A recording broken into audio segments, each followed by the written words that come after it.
I think it's both. On one hand, it's the marketing, and the other hand, we want that instant gratification, right? I mean, Yeah. if I could tell you, hey, you take a pill and you're gonna gain 10 pounds of muscle mass, and there's absolutely no downside to it, and expect you have to pay me $50, you'd be like, you know what, that totally be worth it, right? So, I mean, it appeals to our human nature to be, can I take a shortcut? Obviously, right? I mean, people. I mean, I live in Toronto, so we have a subway system, and I always love being exiting right where the stairwell is to get up. I want to be as efficient and as optimal as possible. So if you can, that helps you, of course. Yeah. But the other side, yeah, I mean, the marketing is amazing, right? I mean, if I really simplify it, I'm simplifying the process here. You start off with animal studies, usually done in rats.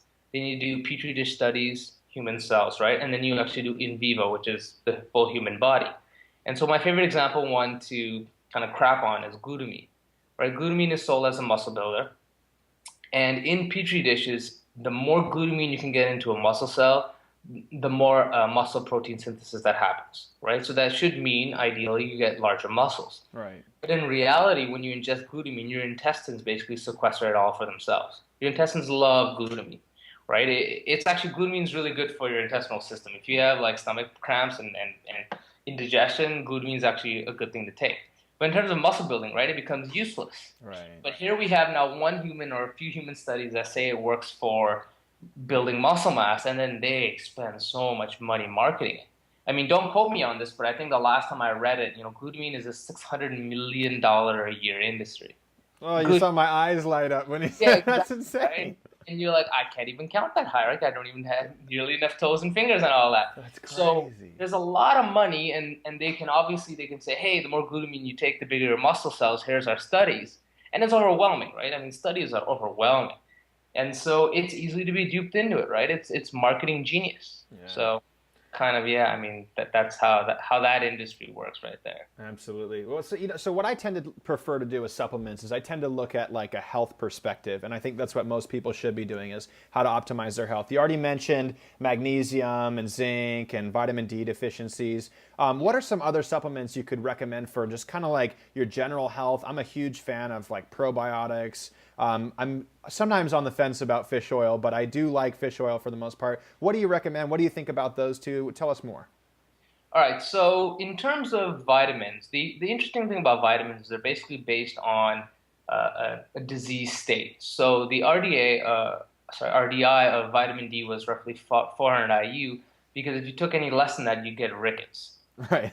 And then so vitamin C was, of course, scurvy, and then vitamin K is hemorrhaging, right? And you don't know a lot of people who have problems clotting, when they get cut.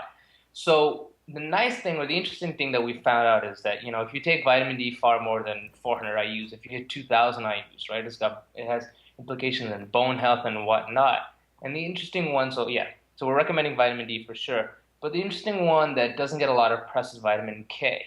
So if you get vitamin, and so the RDI is I think like 100 micrograms. So if you can get 1,000, right, it has a lot of positive effects on your bone and your arterial health. Like, your arteries basically calcify, which is like the stiff arteries, as they call it. So vitamin K can help alleviate that. So vitamin K is definitely a good one to take. Vitamin D, as I said, creatine, as I previously mentioned. As for fish oil, so the way fish oil works is there's a balance of what are called omega-3 fatty acids and omega-6 fatty acids in your bloodstream, right? So fish oil are your source of omega-3s, and red meat and fat tends to be your source of omega-6s. So in terms of, generalities, we tend to eat too much red meat without factoring in omega-3s. And so that's why fish oil supplementation becomes useful because it helps balance that ratio out. Now, I personally don't take fish oil because I absolutely love smoked salmon. So I eat that 2, 3 times a week, and that gives me enough omega-3s to not have to worry about taking fish oil. So again, right, it depends on your diet. Because I get enough fatty fish, I'm okay. Some people hate fish, and therefore fish oil becomes very, very important for them. Um, in terms of the other ones, yeah, like I mentioned, right, like magnesium is pretty hard to get via your diet, so it's an important one to consider. Zinc, especially if you sweat a lot. And you get more into specific ones, right? If you're pregnant, then folate becomes more of a concern. And if you're a vegetarian, then even then creatine becomes more of a concern because you're not getting it through meat and whatnot. So at the end of the day, it honestly depends on your lifestyle and your diet. But the Sure. one I keep harping on people, and it actually boggles my mind, is sleep, right? Like people totally throw away their sleep, and it's perplexing. I mean, it is by far, like we mentioned before, but I wanted to mention it again. It's by far the most critical supplement, if you want to call it that, to focus on. I mean, take a nap. Naps are amazing. I Yeah. will likely nap after this, but yeah, That's definitely. great. So I have a couple questions about that. Do you recommend people test like vitamin D levels? I know like optimal range is supposedly between 60, 75 nanograms per deciliter, right? Absolutely. I mean, it boggles my mind how much money we spend on movies or on, entertainment, all this kind of stuff. And you mentioned $50 or $100 for a blood test, and people flip their shit, right? Like, Yeah, it's your health, right? I'm assuming if you're listening to this, you want to live a good, long, healthy life. sure. So get your blood tested. I mean, it's not that expensive. It's not invasive by any means, right? Get the tested, and you kind of don't change your diet, of course, right? Just eat normally as you would, get your blood tested and see what you're normally deficient in, and then act accordingly. I Sure. mean, that's a smart way to do it, and at such a low cost, and especially considering again how heavy the implications are for what you're ingesting. I mean, absolutely, yeah, That's definitely, I fantastic. recommend testing it Do you out. do that for yourself with omega 3 to 6 ratio as well? I absolutely get. I mean, I'm Canadian, so we have our own health system and all that. So I get like a annual physical, and then I usually combine that in and get a DEXA done and blood test too and whatnot. Yeah. Wow. I just keep toying with the idea of going up to Canada because this United States medical system is crazy these days. I'm gonna go with the no comment because I was in the States and now I'm back in Canada. I'm gonna let that speak for itself. Oh man, that's funny. Okay, so I guess one more question that came out of my mind was, what do you recommend people do with creatine? I know it's a really affordable supplement. How do people take it to make it effective for their workouts and for their overall health? Right, so creatine basically works via saturation, right? You want to get in your muscle cells so that when you're contracting your muscles, it gives you that little. It's basically, to simplify, it's a raw form of energy. So when you're working out, it basically gives you extra energy to pull off another one or two reps. And because you can pull off another one or two reps, you can build more muscle mass, and so over, years and whatnot, it adds up, right? Sure. It works. Other than that, I mean, creatine's as simple as it gets. I mean, just get monohydrate. You don't have to worry about the 90 different exotic forms there are.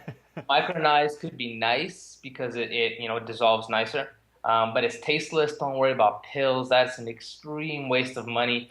In terms of timing, there's a little bit of evidence it's better to take it after you work out because then your muscle stores are depleted a bit. Sure. But honestly, I mean, again, we're talking about Mr. Olympia kind of stuff, right? These little stressful details you don't need. I take it with my shake. I like a little shake before I work out. I like the taste of what I'm drinking to, which is why I take protein powders. I mean, even that, right? You can eat your protein, but if you like the taste of protein powder, if you like baking with it, sure, right? But I just put it in my protein shake before I work out every day, same time, same dosage, done. I mean, don't overthink it. The only other thing with creatine is it can kind of clump in your stomach if you're not getting enough water. And again, that's kind of your own fault for Not shitty water intake. not So make sure, drinking water. yeah, I mean, it's a consequence, right? So make sure you get enough water and you'll be fine. All the other details are literally not something to worry about. Yeah, yeah. I like this. I think you've taken something and made it very simple for people. And we keep mentioning like getting your ducks in a row, those bases and stuff. So what have you learned over the years about those basics? So like maybe we could dig in just a little bit on what do you think the basic foundation of a good nutrition program is, good training program is, and then we'll talk about your favorite subject, sleep. Right. Yeah. So in terms of the basics, they're pretty simple, right? It's that you should move, you should walk. Walk is, of course, important. Walk is actually heavily underrated. I mean, we Yeah, all I talk agree. about like lists and we talk about, oh, anabolic and catabolic and this Can you and see that. my treadmill desk behind Oh, us back there? I see it. Nice. Incline too, nice. Get some hamstring action.